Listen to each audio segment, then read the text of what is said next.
राधण में गुज़र ॾींहुं राधण पुलिस नौजवान शहज़ाद पुट दीदा जामरी खे गिरफ़्तार करे चर्च जे केस में चालान करे छॾियो आहे। पुलिस जे इन अमल खां पोइ जामरी बिरादरी माण्हुनि लियाकत अली, वहीद अली, वज़ीर दीदार अली जामरी जे अॻुवाणीअ में रेलवे फाटक बंदि करे टायर साड़े पुलिस जी ज़्यादतियुनि ख़िलाफ़ सख़्त एहतजाज कयो वियो।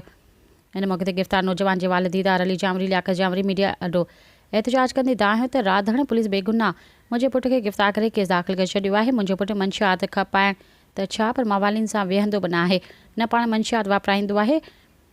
राधण पुलिस बेगुनाह मुंहिंजे पुट खे गिरफ़्तार करे ज़ुल्म कयो आहे। राधण में बाअसर माण्हुनि हर पाड़े में घटियुनि में मंशियात विकिरो कनि था। पुलिस वारा पाण उन्हनि खां भत वठनि था ऐं बाला ऑफिसरनि खां ख़ुशि करण लाइ रस्ते वेंदड़ खे गिरफ़्तार करे केस दाख़िल करे था छॾनि। असां IG सिंध DIG फ़िदा हुसैन जामरी खे अपील कयूं था त जामरी बिरादरी सां नाजाइज़ी जो नोटिस वठी इंसाफ़ फराहम कयो वञे। ॿी सूरत में कोर्ट सगरू जी दर खड़काईंदासीं। एहतजाज सबबि ईंदड़ वेंदड़ ट्रैफ़िक मुअतल थी वई।